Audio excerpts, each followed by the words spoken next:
যদি এতটুকু কলিজায় পানি থাকে একজন আকাবিরের দায়িত্ব নেন, যদি না নিতে পারেন বংশীয়ভাবে মানে এলমি বংশীয়ভাবে এলমি সিলসিলাতান খেয়ানতকারী এবং মিথ্যাবাদী এটি প্রমাণিত হয়েছে, আরো ভয়ঙ্করভাবে প্রমাণিত হবে। যত নাড়াবেন তত প্রমাণিত হবে ইনশাআল্লাহ। আজকের আলোচনা মাওলানা মওদুদীর পক্ষে বিপক্ষের সবার জন্য গুরুত্বপূর্ণ। দেখেন রেজাউল করিম আবরার, হাবিবুর রহমান মেজবা এবং তার বড় ভাই মানে হাফিজুর রহমান সিদ্দিকীর যে ছুড়ে দেওয়া প্রশ্ন ও চ্যালেঞ্জ, চরমনের কারণে এই দেশ ইসলামের কি ক্ষতি হয়েছে বলেন?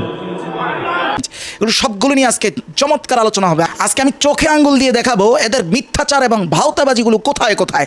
দেখেন চরমনে পীর সাহেব নিজেও এই প্রশ্নটা করেছেন, এখন দেখলাম হাফিজুর রহমান সিদ্দিকীও এই প্রশ্ন করেছেন যে চরমনের মাধ্যমে বা তাদের কারণে ইসলামী শরিয়ার কি ক্ষতি হয়েছে। আজকে চোখে আঙ্গুল দিয়ে দেখাবো এই সকল পীরতান্ত্রিক প্রতিষ্ঠিত ইসলাম দ্বারা এই সমাজে কত বড় বড় ক্ষতি হয়েছে। মাঝ বরাবর আমাদের আবরার ভাই এবং শেষ অংশে হাবিবুর রহমান মেজবার বিষয়ে আপনারা তো অনেকে আগ্রহী, ওটা নিয়ে আলোকপাত করবো ইনশাআল্লাহ। প্রথমত পীরতান্ত্রিক যে ইসলাম আমাদের এখানে প্রতিষ্ঠিত হয়েছে, এটা সবচেয়ে বড় ক্ষতিটা করেছে পরিচয়গত ক্ষতি। ধরুন একজন মমিনকে আপনি মমিন হিসাবে কিভাবে চিনবেন, বা একজন মুসলমানকে মুসলমান হিসাবে বাহ্যিকভাবে কিভাবে চিনবেন, এই পরিচয় বহনকারী চিহ্ন ইসলামের কাছে আসলে কি। যেমন মনে করেন একজন হিন্দুকে বাহ্যিকভাবে চিনতে হলে ধরেন সে ধুতি পড়ছে, আমাদের এই উপমহাদেশে যদি কেউ ধুতি পরে আপনি পরিচয়ে তাকে হিন্দু হিসাবে চিনে নেবেন। এই জন্যই অন্য ধর্মের পরিচয় বহনকারী পোশাকই মুসলমানদের জন্য জায়েজ নাই, আবার কিন্তু শার্ট কিন্তু অন্য কোনো ধর্মের পরিচয় বহনকারী না, যেমন ধুতি এই দেশের জন্য। ইসলামে এরকম কোনো পোশাক বা বাহ্যিক কোনো এমন চিহ্ন পোশাকগত আছে কিনা যার মাধ্যমে আপনি ঠিক এভাবে মমিন মুসলমান চিনবেন। এটাকে কোরআন থেকে দেখি, তারপর হাদিস থেকে। সূরা নিসা এর 94 নম্বর আয়াতের বর্ণনায় আল্লাহ তাআলা বলেন, ইয়া আইয়ুহাল্লাযীনা আমানু ইযা দারাবতুম ফি সাবিলিল্লাহ, আল্লাহর রাস্তায় যখন তোমরা গমন করো, বের হও, ফাতাবায়ানু, যাচাই বাছাই করো। এর মধ্যে আল্লাহ তাআলা বলতেছেন, ওয়ালা তাকুলু লিমান আলকা ইলাইকুমুস সালামা লাস্তা মুমিনা। কাউকে যদি দেখে বোঝা যাচ্ছে না ব্যক্তিরা মমিন না মুসলমান না কাফের, কিন্তু সে যদি তোমাকে সালাম দেয় তাহলে তাকে মমিন ব্যতীত অন্য কোনো কিছু বলো না। তাহলে আমরা এখান থেকে একটা বিশেষ চিহ্ন পাইলাম, সালাম, যার মাধ্যমে আমি মমিন মুসলমান চিহ্নিত করব। আসেন হাদিসে বিস্তারিত আকারে রাসূল আরও বলেছেন। সহিহ বুখারীর 391 নম্বর হাদিসের বর্ণনা। একই হাদিস ইমাম নাসাই বর্ণনা করেছেন তার কিতাবে 4997। একই হাদিস আহমদ ইবনে হাম্বল তিনি বর্ণনা করেছেন 13056 নম্বর হাদিসের বর্ণনা। রাসূল মুসলমান চিনার একটা চিহ্ন বলতেছেন, প্রথমেই বলতেছেন কি দেখেন, রাসূল বলেন, মান সাল্লা সালাতানা, যে আমাদের মতো নামাজ পড়ে, ওয়াস্তাকবালা কিবলাতানা, আমাদের কিবলার দিকে ফিরে, ওয়া আকালা যাবিহাতানা, এবং আমাদের কোরবানির গোশত খায়, তাকেই তোমরা মুসলমান হিসাবে পরিগণন করো, গণ্য করো। কিন্তু এই পীরতান্ত্রিক সুফিরা এই পরিচয়টাকে সম্পূর্ণ ভিন্ন দিকে ডাইভার্ট করে দিয়েছে। এবং এই আবরার বলেন এরা বলেন এরা প্রত্যেকেই ফাঁদের একটা অংশ, এই ফাঁদে আটকা পড়া একটা অবুঝ শিশুই আমি বলবো।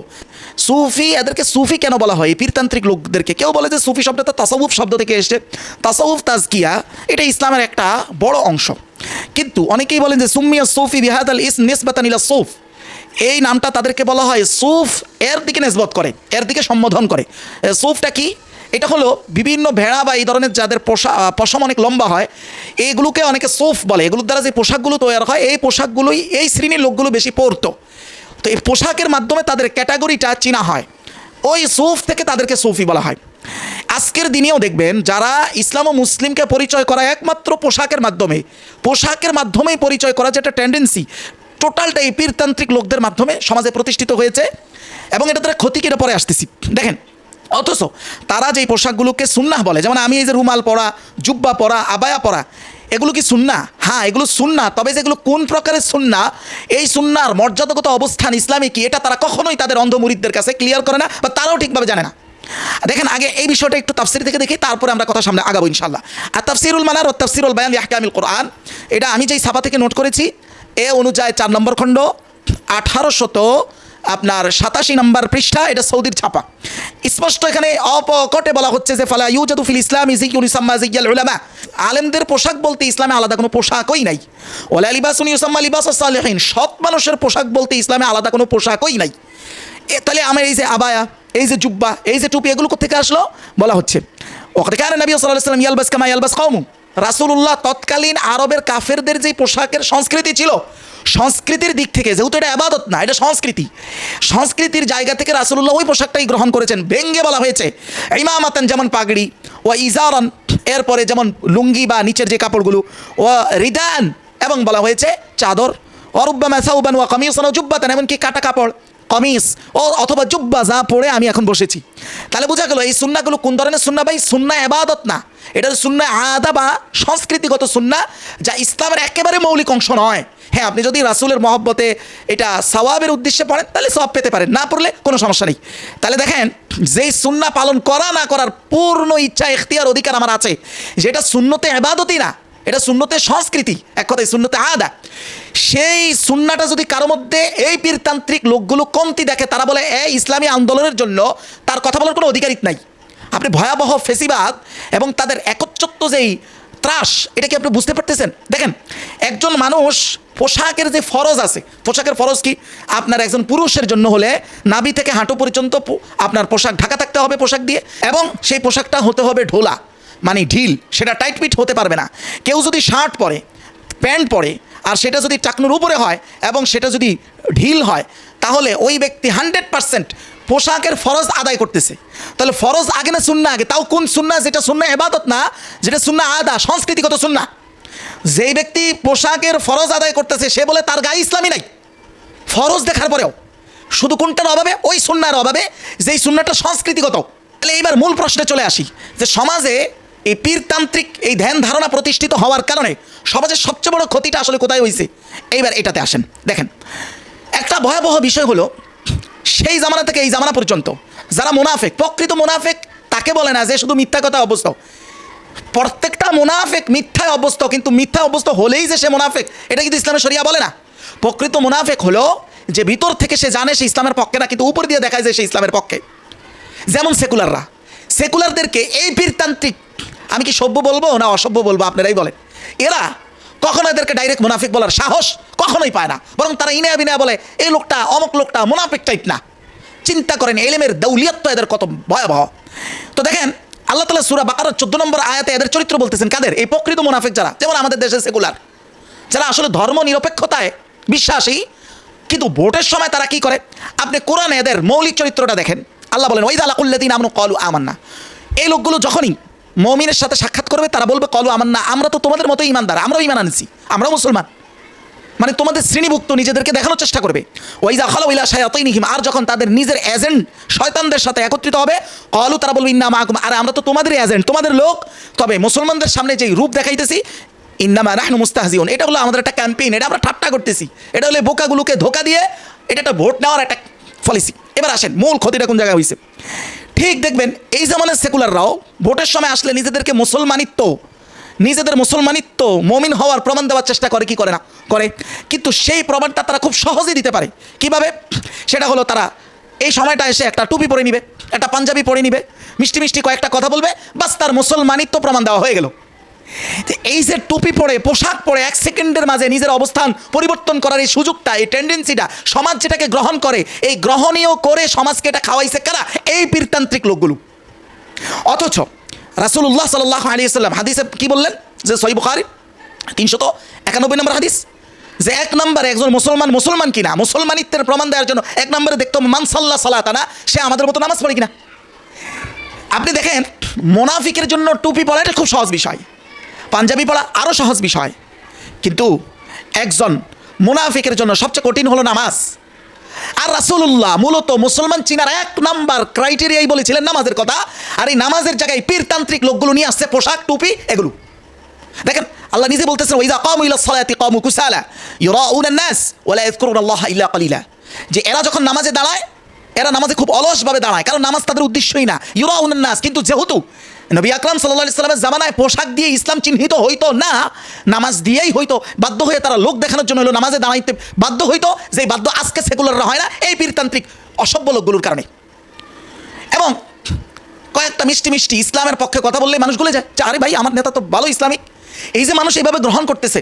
অথচ রাসূলুল্লাহ সাল্লাল্লাহু আলাইহি ওয়াসাল্লাম মুসনাদে আহমদ হাদিস, একেবারে সহিহুল জামি', এই হাদিসটা আসছে 1554 নম্বর হাদিসের বর্ণনা, যেখানে রাসূলুল্লাহ স্পষ্ট বলেন যে ইন্না আখওয়াফ মা আখাফু, যে সবচেয়ে ইন্না আখওয়াফা মা আখাফু, সবচেয়ে ভয়ের বিষয় যেটা আমি আলা উম্মতি, আমার উম্মতের জন্য ভয় করি, যে কুল্লু মুনাফিকিন আলিমুল লিসান, যে বাকপটু শুধু মুসলমানরা হবে না, বাকপটু শুধু ভালো আলেমরা হবে না, বরং প্রত্যেকটা মুনাফিকও কিন্তু তৎকালীন সময় খুব বাকপটু হবে। আপনি কোন রাজনীতিবিদকে বাকপটু দেখেন নাই বলেন আপনি? এবং এরা যে নিজেদেরকে মুসলমান প্রমাণ করার জন্য এত সহজ রাস্তা কারা করে দিল, এই পীরতান্ত্রিকরা করে দিল। এবং সমাজের মানুষের মধ্যে মাথায় এটা কাজ করে না যে একজন ভালো নেতাকে ভালো হিসাবে বাছাই করার জন্য আমাকে এক নম্বরে কি দেখতে হবে, তার টুপি পড়া না তার নামাজ পড়া। এটার মূল দায়টাই হলো এই পীরতান্ত্রিক লোকগুলোর। ওই যে দেখেন না আবরার ভাই যে বলেছে না যে ইতিহাসের উসিলা দিয়া, ইতিহাসের নামে মুআবিয়া রাদিয়াল্লাহু তাআলার সমালোচনা পাঠ্যপুস্তকে আনবেন, যে আঙ্গুল দিয়ে লিখবেন ওই আঙ্গুল ভাঙা ফেলাম। কি সাহাবীদের সমালোচনা করবেন এই মাওলানা মওদুদী সাহেব কেন্দ্রিক তার বহু কথা। এটাও একটা পীরতান্ত্রিক ধোকার শিকার হয়, সে জেনে শিকার হয়েছে অথবা না জেনে এই ফাঁদের মধ্যে আছে। এই ধোকাটা স্পষ্ট ক্লিয়ার হওয়ার আগে আবরার ভাইয়ের এই কথার কিছু আংশিক জবাব আজকে দেই। দেখেন, প্রথমত আপনার কথার দ্বারা, অর্থাৎ আবরার ভাইয়ের কথার দ্বারা, আমার বড় ভাই ওনাকে শ্রদ্ধাও করি, অনেক মহব্বত করি, ওনার এই কথার দ্বারা এটা স্পষ্ট হয় যে উনি এটা স্বীকার করেন। স্বীকার করা ছাড়া ওনাদের বাপদাদাদেরও এটার বাইরে যাওয়ার সুযোগ ছিল না, ওনার থাকবে কোত্থেকে, যে পৃথিবী বিখ্যাত ঐতিহাসিক যে আলেমগণ আছেন ওনারা সাহাবাই কেরামের ব্যাপারে পজিটিভ নেগেটিভ অনেক কিছুই বর্ণনা করেছেন, এটা সত্য। এই বর্ণনাকারী ব্যক্তিরা কেউই শুধু একেবারে নিছক কুলির মতো, মানে একজন কুলি শুধু বহন করে নিয়ে যায়, মালের মালিক তিনি না, এরকম কোনো বর্ণনাকারী নন। এরা প্রত্যেকেই হয় হাদিস বিশারদ, না হয় তাফসির বিশারদ, এবং তারা স্ব ঘটনার উপরে তালিককারী। এবং তারা এই সকল সাহাবাই কেরামের ঘটনাকে হজরত মুআবিয়া কেন্দ্রিক, হজরতে আলী রাদিয়াল্লাহু তাআলা আন কেন্দ্রিক, অথবা হযরত উসমান রাদিয়াল্লাহু, যত ঘটনা আছে এগুলোকে তারা নিজ নিজ মূল্যায়নের জায়গা থেকেই গ্রহণ করেছেন এবং তার কিতাবগুলোতে তারা উল্লেখ করেছেন। তাহলে তাদের উল্লেখকৃত বস্তুকে কেউ যদি শুধু আলোচনা করে, তারা যদি সাহাবী সমালোচনাকারী হয়, তাহলে 1000 বছরের এই সকল বর্ণনাকারী সমস্ত মানদণ্ডপূর্ণ আলেম, মানে যাদেরকে অনেক বিষয়ের মানদণ্ড ধরা হয়, এই সকল আলেমের ব্যাপারে আপনার মন্তব্য কী হবে? আপনি যদি সাইদ আবুল আলা মওদুদী সাহেবকে এদের বর্ণনাকে নকল করার জন্য, মানে এদের বর্ণনা দেখে বর্ণনা করার জন্য যদি সাহাবী সমালোচক বলতে যান, লাজেমান 100% কথা 1000 বছরের সকল আইম্মায়ে কেরাম সাহাবী সমালোচক হিসাবে সাব্যস্ত হবে। 2 নম্বর কথা হলো, ইতিহাস বর্ণনা করার পর এই ইতিহাস দ্বারা উদ্দেশ্য কি আপনি বলবেন? মানে ইতিহাস দিয়ে কি তাবিজ বানাবে না ইতিহাস চর্চা করবে? ইতিহাস সংরক্ষণের মূল উদ্দেশ্য, মূল কয়েকটা উদ্দেশ্য বলেন তো দেখি। তাহলে ইতিহাস বর্ণনা করেছে ইমাম ইবনে কাসির, ইমাম ইবনে আসির, আপনি বলেন এগুলো বর্ণনা করা যাবে না, এগুলো গ্রহণই করা যাবে না। তাহলে তারা কেন বর্ণনা করছে? প্রথম প্রশ্ন তো আপনি এখানে না ওখানে করবেন। শুধু তাই নয়, আমাদের তো লজ্জা থাকা দরকার এই উলামায়ে দেওবন্দের আমরা যারা সন্তান আছি। কেন?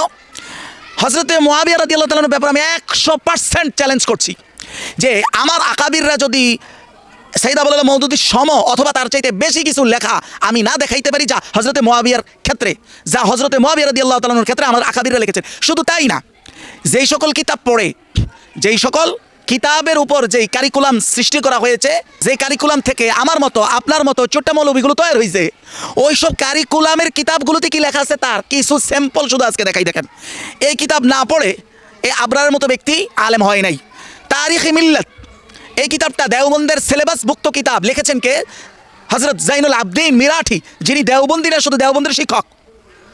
তার এই তারিখ-ই মিল্লাতের হযরতে মুআবিয়া রাদিয়াল্লাহু তাআলা আনহুর যে অংশ, সেখানে তিনি এমন ঘটনাও আনছেন যার দ্বারা এটা প্রমাণ হয় তিনি বলতে চাচ্ছেন, ওই ঘটনা এটা বুঝাইতে চাচ্ছে যে হযরতে মুআবিয়া রাদিয়াল্লাহু তাআলা আনহু কি বলে, ঘুষ দিয়ে একজন সাহাবীকে কিনতে চেয়েছেন। আমি স্ক্রিনে দিচ্ছি, আপনারা নিজেরাই পড়েন।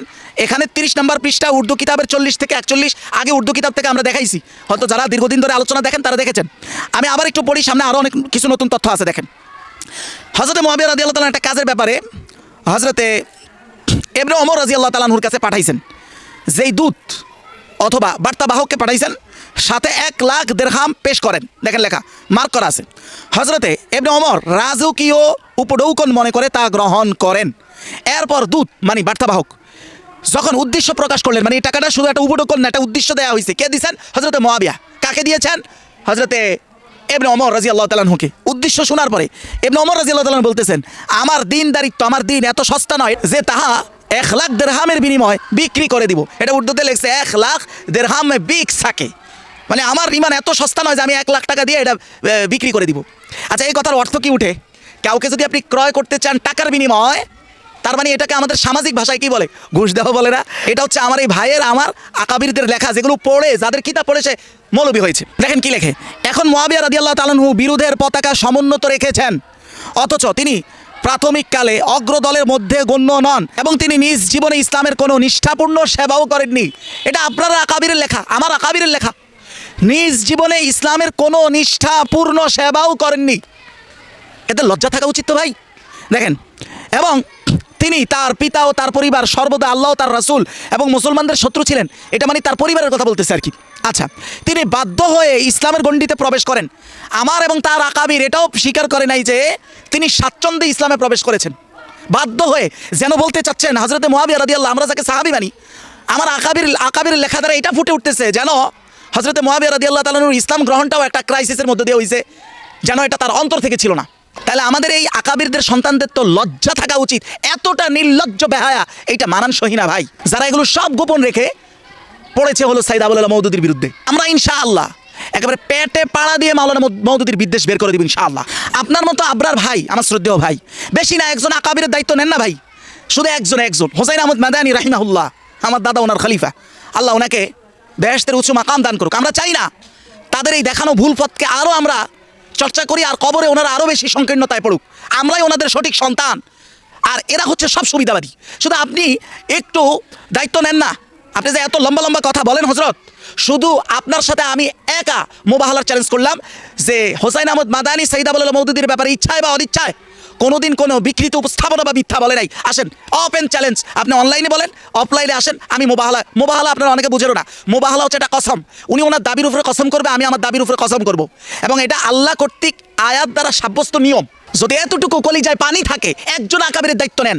যদি না নিতে পারেন, বংশীয়ভাবে মানে বংশীয়ভাবে এলমি সিলসিলাতান খেয়ানতকারী এবং মিথ্যাবাদী, এটি প্রমাণিত হয়েছে, আরও ভয়ঙ্করভাবে প্রমাণিত হবে। যত নাড়াবেন তত প্রমাণিত হবে ইনশাআল্লাহ। প্রয়োজনে এরপরে ডিবেট করব।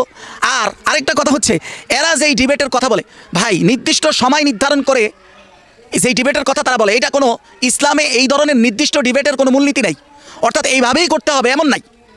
আমি যে ভিডিও বানাচ্ছি, আপনি আপনার জায়গায় আমার আলোচনা খণ্ডন করেন, আমি আবার এটা পুনর্খণ্ডন করবো, দেখি কোথায় যান আপনি, দেখি কতটুক যাইতে পারেন মিয়া, এটাও ডিবেট। আপনি কি এটা প্রমাণ করতে পারবেন যে এটা ইসলামী শরিয়া অনুযায়ী ডিবেটের অন্তর্ভুক্ত না? তারা যে ডিবেটের কথা বলে, এটি হলো একটা মববাজি, আর কিচ্ছু না। ঠিক আছে, মুখামুখি মোবাহালা করবো, কসম করবো, কারণ এটা এই জন্য বলতেছি, গত এত দশকে 8 দশকে ডিবেট তো কম হয় নাই, এবং কোনো মাওলানা মওদুদীর কোনো অনুসারীর এরকম ইতিহাস নাই যে দেওবন্দীদের বিরুদ্ধে মিথ্যাচার করতে গিয়া মামলার শিকার হয়ে সেই থানা থেকে মুসলিকা দিয়ে বের হয়। কিন্তু আপনার আমার বাপদাদাদের ইতিহাস আছে, মাত্র হাসিনার সময় নাই। আপনি অস্বীকার করতে পারবেন যে মামলা হওয়ার পরে মাওলানা মওদুদীর বিরুদ্ধে তাদের অপবাদগুলো তারা প্রমাণ না করতে পারে? এই নির্লজ্জরা মুসলিকা দিয়ে বাংলাদেশে মাত্র হাসিনার সময়ের ঘটনা, তাদের সন্তানরা ডিবেটের কথা বলা, এটা নির্লজ্জতা ছাড়া আর কিছুই নয়। এখন বাকি আছে শুধু মোবাহালা। আসেন করব। এখন আসেন, সাহাবী কেন্দ্রিক পীরতান্ত্রিক ভাওতাবাজিটা কোথায়, সামাজিক ক্ষতিটা কোথায়, অবক্ষয়টা কোথায় হয়েছে? সাহাবীরা আমাদের জীবনে যেভাবে অর্জনীয় অনুকরণের ব্যক্তি, ওইভাবে অনেক ক্ষেত্রে বর্জনীয় অনুসরণের ব্যক্তিও হলেন সাহাবায়ে কেরাম। কীভাবে একটা ঘটনা বলি, যেমন হযরতে খালেদ রাদিয়াল্লাহু তাআলা আনহু, ওনার আন্ডারে একাধিক সৈন্যবাহিনী দিয়ে রাসূলুল্লাহ পাঠাইলেন বনি জাজিমার কাছে। আচ্ছা বলেন তো, হযরত খালেদকে ইসলামের ইতিহাসে, মুহাম্মদুর রাসূলুল্লাহর আসহাবের ইতিহাসে সবচেয়ে বড় যোদ্ধা, সবচেয়ে বড় সামরিক দিক থেকে যাকে অনুসরণীয় বলবেন, তিনি হলেন হযরতে খালেদ রাদিয়াল্লাহু তাআলা আনহু। তাহলে উনি যেইভাবে অনুসরণীয় ব্যক্তিত্ব, অনেক ক্ষেত্রে কি বর্জনীয় ব্যক্তিত্ব নয়? যেমন ওই বনি জাজিমার কাছে পাঠানোর পরে তাদেরকে ইসলামের দাওয়াত দিস। বনি জাজিমা আরবি ভাষায় দুর্বল ছিলেন, তারা ইসলাম গ্রহণ করার কথাটা সহি আরবিতে বলতে না পেরে তারা বলল সবা না, বলতে পারলো না যে আসলাম না, এর জায়গায় এটা বলেছে। সবানার আবার 2 অর্থ, একটা হলো তারকা পূজারী হওয়া, আর একটা হলো কোন একটা ধর্ম ত্যাগ করা। তারা মূলত দ্বিতীয় অর্থে বলতেছিল, কিন্তু হযরতে খালেদ বুঝলেন প্রথম অর্থে, অর্থাৎ তারকা পূজা, বুঝে তাদের অনেককে ওই জায়গায় কতল করে দিলেন। এই ঘটনা যখন রাসূলুল্লাহর দরবারে পেশ হলো, রাসূলুল্লাহ স্পষ্ট আসমানের দিকে হাত উঠিয়ে বললেন, আল্লাহুম্মা ইন্নী আবরাউ ইলাইকা মিম্মা সানাআ খালেদ, হে আল্লাহ, আমি আমার হযরতে খালেদ যেই কাজ করেছে এর থেকে সম্পূর্ণ আমি মুক্ত, আমার মুক্ত হওয়ার বিষয়টা তোমার কাছে পেশ করতেছি। এরপরে হযরতে খালেদের তাওবা এবং ওনার রক্তপণ দেওয়া, এই বিষয়গুলো ঘটেছে। এখন হযরতে খালেদের যুদ্ধের সমস্ত পজিটিভ কাহিনীগুলো আপনি বললেন, এটা আপনি গোপন করে দিলেন, অথচ এটা হাদিসে এসছে। এখন কেন গোপন করে দেয়, এটাতে আসতেছি। এখন আমরা যারা আমাদের জীবনে সাহাবায়ে কেরামকে পূর্ণাঙ্গ অনুসরণ করতে চাই, আমাদের সবগুলো দিক লাগবে।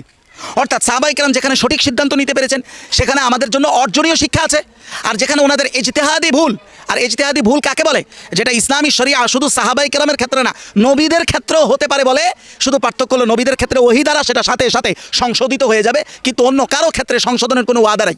হতেও পারে, নাও হতে পারে, আল্লাহ সংশোধনের বুঝ তার মধ্যে দিতেও পারে, নাও দিতে পারে, কিন্তু ইজতিহাদি ভুল প্রত্যেকের ক্ষেত্রে এটা প্রযোজ্য। তো সাহাবায়ে কেরামের যে সকল ইজতিহাদি ভুল হয়ে গেছে, এগুলো থেকে আমাদের বর্জনীয় শিক্ষা, হযরতে খালেদের এই ঘটনা থেকে আমাদের শিক্ষা যে এইভাবে সন্দেহ রেখে কাউকে হত্যা করা যাবে না, যে কাফের না মুসলমান বুঝতেছি না, এটা স্পষ্ট হতে হবে। তাইলে আপনি এই ঘটনাগুলো গোপন করে দিয়ে কি অর্জন করতেছেন? হ্যাঁ, এইবার আসেন মূল কাহিনী। মূল বিষয়টা হলো পীরতান্ত্রিক যারা, এদের আরেকটা স্বভাব হলো এরা নিজেদেরকে সর্বোচ্চ পুত পবিত্র দেখাইতে চেষ্টা করে। পুত পবিত্র, এই যে দেখেন না বলে পীরে কামেল। আচ্ছা, পীরে কামেলটা কোত্থেকে পাইলেন? কামেল শব্দটা মানে কোন দিক থেকে আপনি কামেল? এলেমের দিক থেকে। তো এলেমের দিক থেকে তো আল্লাহ তাআলা বলছে ওমা উতিতুম মিনাল ইলমি ইল্লা কালিলা। আল্লাহ ব্যতীত আমরা যারাই আছি প্রত্যেকের এলেম হলো খুব অল্প স্বল্প, এটা আল্লাহ ঘোষণা দিয়ে দিছে। এখানে কামেল আর কোনো সুযোগ নাই। আর যদি বলেন ইবাদতের ক্ষেত্রে, এটা তো আহলে সুন্নাহর স্বীকৃত আকীদা ফিকহুল আকবার, দেখেন যে স্পষ্ট বলা হয়েছে। আমি এটা অনেক ভিডিওতে দেখাইছি এবারত সহ এবং একবারে স্ক্রিনশট সহ, যে স্পষ্ট বলা হয়েছে যে কোনো বান্দা নাই যে আল্লাহর ইবাদতের হক আদায় করতে পারে, এরকম কারো পক্ষে সম্ভব নয়। তাহলে আপনি কামেল হলেন কোন দিক থেকে বলেন? মানে আপনি নিজে একটা মানদণ্ড তৈরি করবেন, ওই মানদণ্ডে আপনি কামেল, তাহলে তো পৃথিবীর শয়তানও তার মানদণ্ডে সে কামেল। তো এদের এই কামালিয়াতের যে টেন্ডেন্সিটা, এইটা জন্য তারা সবসময় নিজেদেরকে নির্ভুল নিষ্পাপ দেখানোর চেষ্টা করে। আপনি দেখবেন সাহাবাই কেরামেরও অনেক ভুল হয়ে যাওয়া এবং সেখান থেকে তওবা করে ফিরে আসার বর্ণনা কোরআনে পর্যন্ত আছে। কিন্তু আপনি দেখবেন না কোনো বড় পীরের কোনো ভুলের কথা আপনি কোনোদিন কোনো গল্পে শুনবেন না, অথচ সাহাবাই কেরামেরটা কোরআনে চলে আসছে। তাহলে কোরআন বর্ণিত সেগুলো বলাও কি গীবত? দেখেন এখানে মূল কাহিনী হলো, যেহেতু তারা নিজেদেরকে 100% পুত পবিত্র দেখানোর একটা টেন্ডেন্সি আছে পীরতান্ত্রিক লোকগুলোর, তাহলে এখানে যদি সাহাবাই কেরামের ভালো এবং তাদের ইজতিহাদি ভুল সবই যদি অবাধে বর্ণনা হয়, তাহলে তাদের এই টেন্ডেন্সিটা হালকা হয়ে যায়। কারণ তারা তো সাহাবিদের থেকে নিজের অবস্থান উপরে দাবি করার কোনো সুযোগ নাই, তারা তো সাহাবিদের গোলাম দাবি করতে হবে। তো গোলামের কোনো ভুল নাই। আকা যিনি, যারা এর চাইতে বড় আকাবির, তাদের যদি জীবনে ত্রুটি হতে পারে, সেখান থেকে তাওবার ঘটনা ঘটতে পারে, তাহলে আপনার স্বাভাবিকভাবে প্রশ্ন আসবে আপনি পীরের দিকে কোনো ভুল নাই।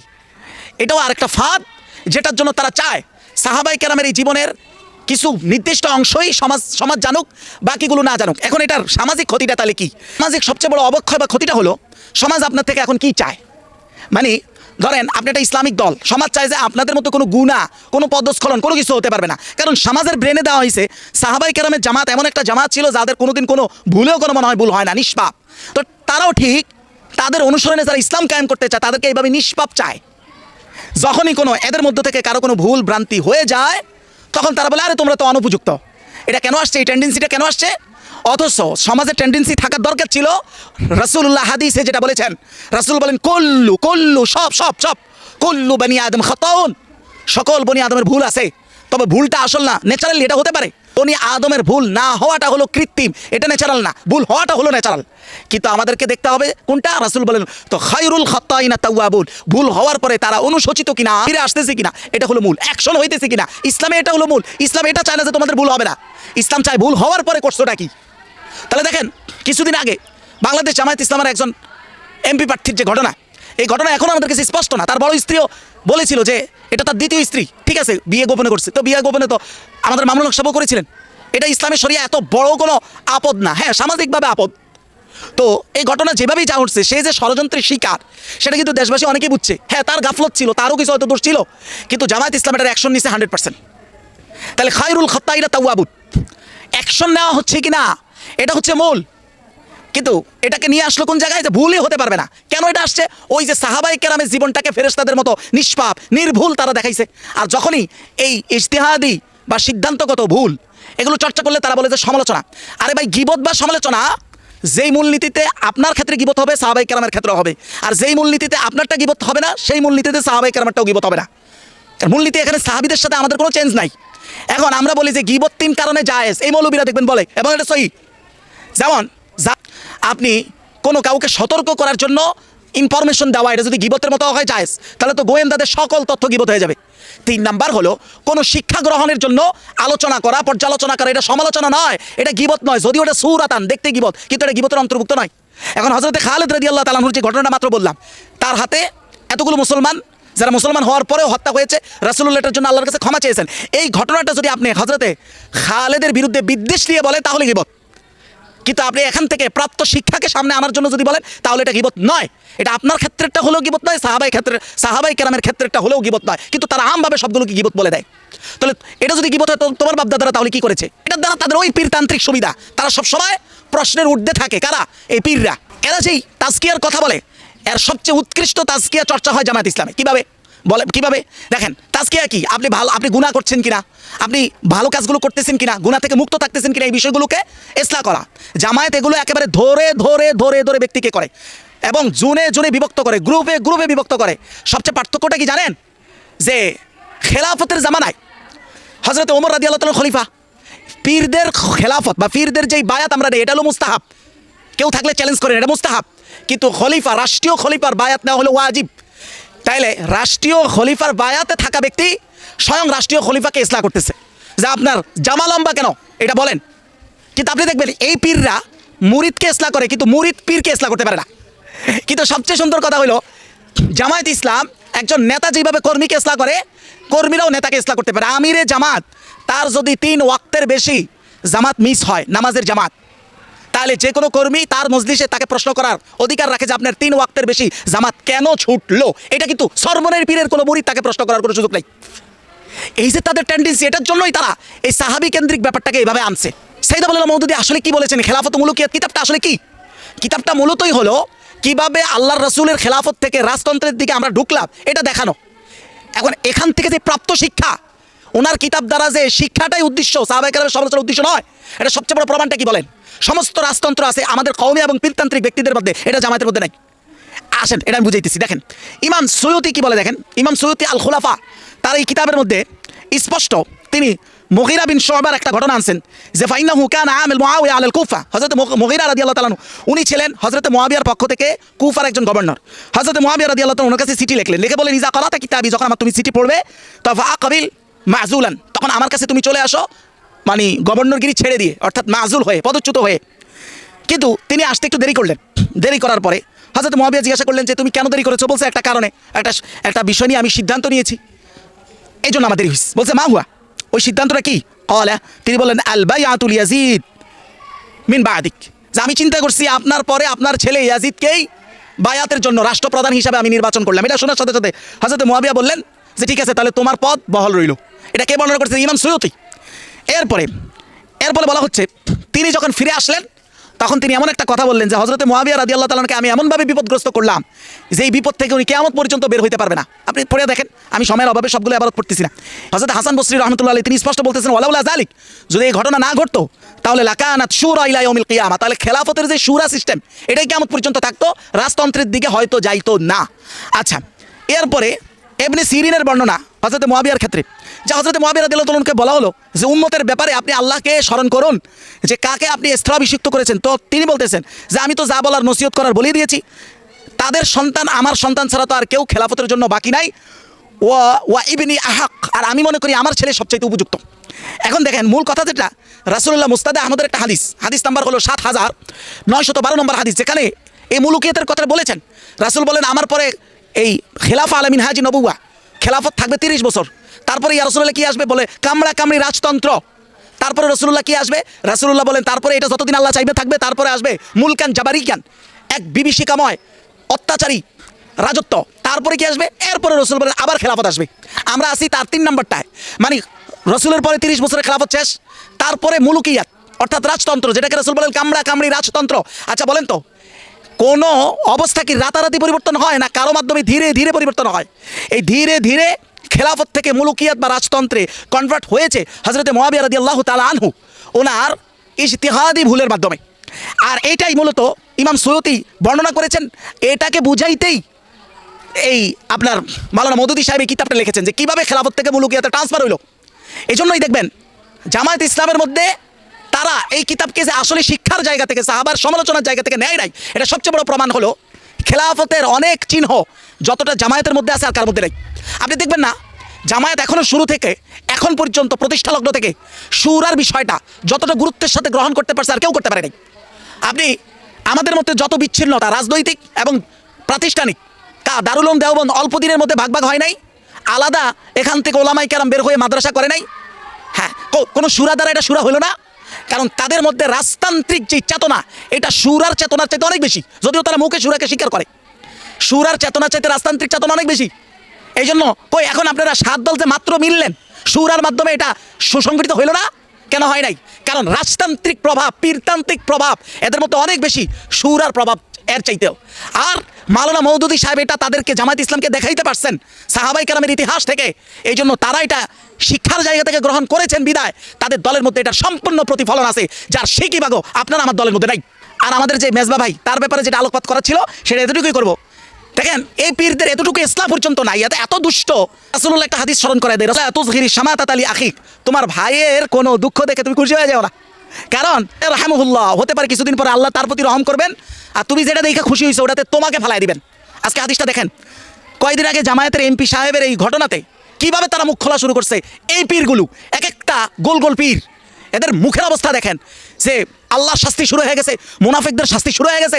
এখন মেজবা ভাইয়ের ব্যাপারে যেই পরিমাণ অপবাদ, তার সিকিবাগো তো জামাতের ওই এমপির ব্যাপারে ছিল না। সিকিবাগো তার পরিবার, তার একটা পরিবারের স্টেটমেন্ট দেখান যে তার নিজের স্ত্রী বলতেছে আমার স্বামী ধোকাবাজ, অথচ মেজবার স্ত্রী বলতেছে আমরা ভাইকে কোনোটাই বলতেছি না, উনি কি আদৌ খেয়ানতকারী কিনা এটা আমার কাজ না, এটি যারা অনুসন্ধান করতেছে তাদের কাজ, আমি শুধু দেখাচ্ছি। তো জামায়াত যেভাবে অ্যাকশন নিছে তোমরা ঠিক এইভাবে অ্যাকশন নাও। এখন আসলে দেখানোর বিষয়টা এটাই ছিল, সাহাবাই কেরাম থেকে তো আমাদের শিক্ষা এটাই ছিল যে ভুল মানুষ করতেই পারে, ভুলের পরে অনুশোচনাটা করে কিনা এটাই ছিল দেখার। আর তারা এর জায়গায় দেখাইছে কোনটা, সাহাবাই কেরাম নিষ্কলস, তাদের কোনো ভুলই জীবনে হয় নাই, অতএব আমরাও ভুল মুক্ত, অনেকটা নিজের জীবনকে ওইভাবে এটা সেটেল করেছে। এটা হলো পীরতান্ত্রিক আরেকটা ভাওতাবাজি। মনে রাখেন যত নাড়াবেন তত নড়বে, আর গাছ থেকে নতুন নতুন ভূত বের হবে ইনশাআল্লাহ।